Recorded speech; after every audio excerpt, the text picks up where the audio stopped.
vai dar continuidade ao assunto para esclarecer os objetivos do governo com esses projetos. E eu recebo ao vivo aqui no estúdio o chefe da Casa Civil do Estado, Fábio Branco. Tudo bem, Fábio? Tudo bem. Seja bem-vindo, obrigado pela sua presença aqui no SBT Rio Grande.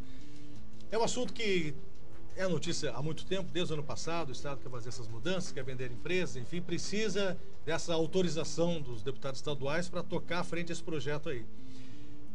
Primeira questão, se não for isso, tem um plano B, não?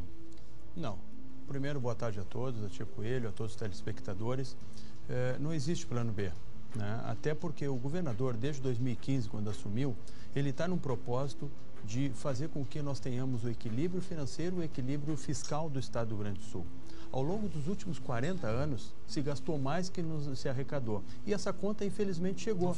É como na nossa casa. Se a cada dia tu gastar mais do que tu ganha mensalmente, chega uma hora que tu vai ter que começar a vender teu patrimônio, né, ter dificuldades de manter o teu padrão de vida, e é o que aconteceu com o Estado do Rio Grande do Sul. Ele ficou maior ao longo desse tempo. E o governador, de maneira corajosa, está fazendo esse enfrentamento. É difícil, é dolorido, é amargo, mas é necessário. Não tem um outro caminho que se não tenha hoje a garantia de que o Estado possa dar serviço de qualidade, mas do seu tamanho. E por isso essas proposições. A adesão ao regime, ele é fundamental e importante porque a vantagem que ela traz é de não pagamento da dívida por 3 anos. Pois é, deixa eu perguntar sobre isso. Essa dívida já não foi paga, como muitos dizem? Mas isso está sendo... Não, na verdade, isso já está sendo discutido judicialmente. Não... Né? O governo está discutindo isso já do juro simples e juro composto. Nós estamos discutindo a Lei Candeeiro. Que é juros sobre juros, né? Que é isso que está se discutindo. Se entende-se, né, que uma boa parte disso já foi pago. Agora, já está se discutindo isso judicialmente já há bastante tempo. O que nós precisamos é, a curto prazo, ter fôlego e capacidade de manter o Estado no mínimo de governabilidade, fazer com que se mantenham os repasses constitucionais, os repasses para os hospitais, investimentos em áreas estratégicas como saúde, educação, segurança, infraestrutura, porque ao mesmo tempo de poder fazer esse enxugamento e a dimensão daquilo que se arrecada e se gasta, também tem que fazer a atração de novos investimentos. E por isso o Estado não pode entrar no colapso. Quando tu me pergunta se existe o plano B, não existe, porque só tem 2 caminhos hoje. Ou é o caminho da adesão e trazer esses benefícios que vão trazer o Estado a curto prazo, de 3 até, podendo alongar até 6 anos, ou nós vamos entrar numa situação difícil financeiramente, de não conseguir honrar mais os seus compromissos, e aí praticamente está num colapso financeiro, que é o que nós não queremos. Então o governador está enfrentando esses propósitos, colocando na Assembleia Legislativa para essa discussão, para que nós tenhamos um Estado mais eficiente, um Estado que atenda melhor a sociedade, com melhor qualidade, mas para isso nós temos que ter responsabilidades. Só colocar de que não cobra dívida. Hoje o Estado está batendo recorde de cobrança de dívida ativa. Nós estamos num trabalho imenso de aumento de arrecadação, cobrando judicialmente aquilo que se entenda justo para o Estado do Rio Grande do Sul. Mas só isso, ele não resolveu o problema. E a curto prazo não tem soluções que a Justiça vai definir. Agora, a cobrança politicamente que o governo tem feito em Brasília, diariamente, ela vai continuar.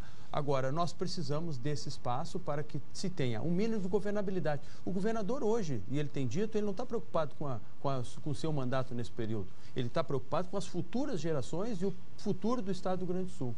Fábio, deixa eu perguntar sobre essas. São 2 questões diferentes sendo votadas a partir de hoje, amanhã e quarta-feira. Uma delas é a adesão do Estado a esse programa de recuperação fiscal da União, né? Outra coisa é a questão de tentar a exigência de plebiscito, derrubar essa exigência de plebiscito, para privatizar ou vender a Companhia Rio Grandense de Mineração, CRM, a CE Distribuição e a Sulgás. A CE Distribuição é uma parcela, um pedaço dela.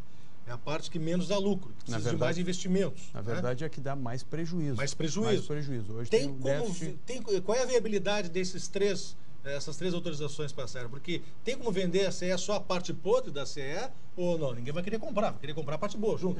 Na verdade, o que está se pedindo hoje ainda é a retirada da necessidade do plebiscito. Porque nós vamos ganhar um tempo. E com isso, depois, até porque o que for encaminhado para uma solução, ou seja a federalização, ou seja a própria privatização, ou seja a abertura de capital que pode ser feito, ela precisa ser aprovada pela Assembleia Legislativa. Então, nós precisamos ter essa possibilidade de apresentar essa solução. Mas, para isso, nós priorizamos.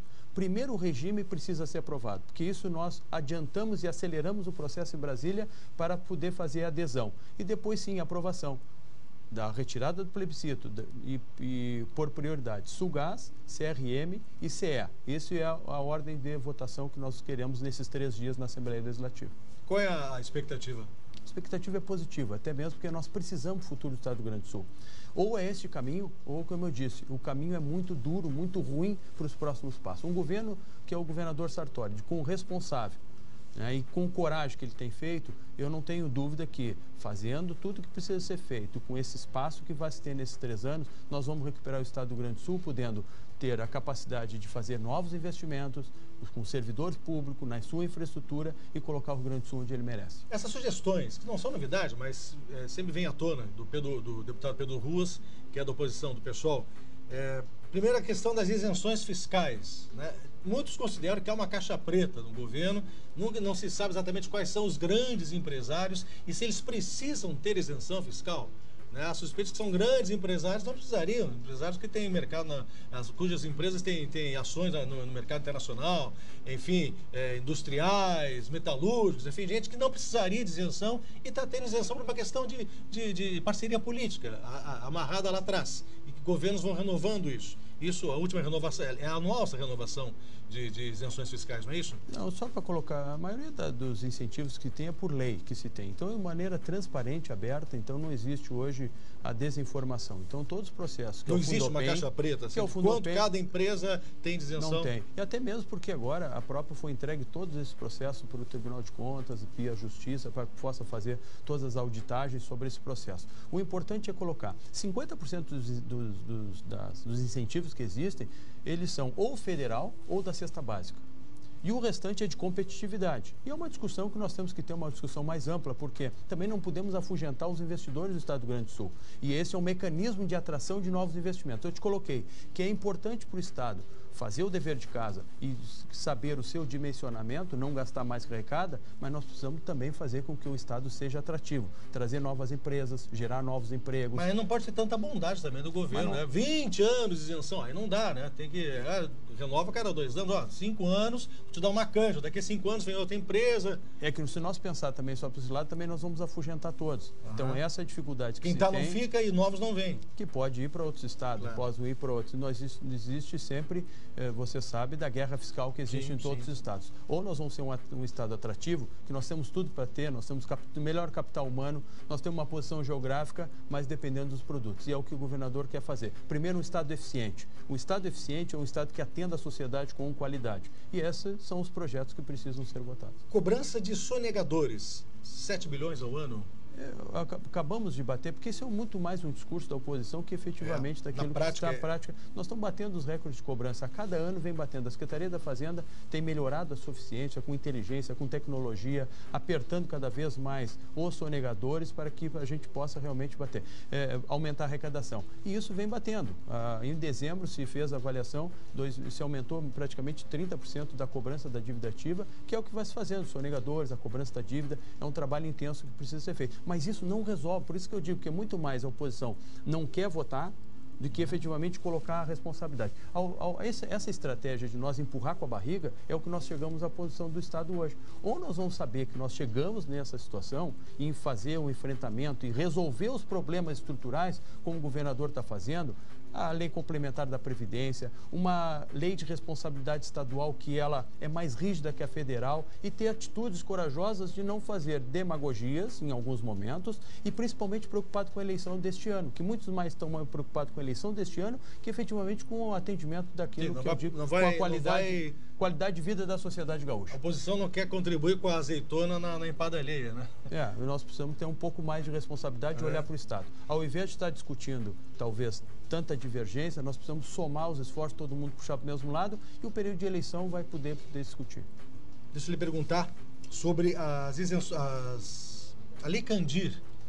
o secretário Feltes fez uma estimativa de quase 50 bilhões de reais desde 96, desde o surgimento da lei praticamente, até hoje é o que o Estado deixou de arrecadar por conta da Lei Candir, que são incentivos. Da regulamentação que ela não foi feita. Na verdade, o governo federal fez uma lei de incentivar a exportação e tinha... Os estados não cobrem ICMS.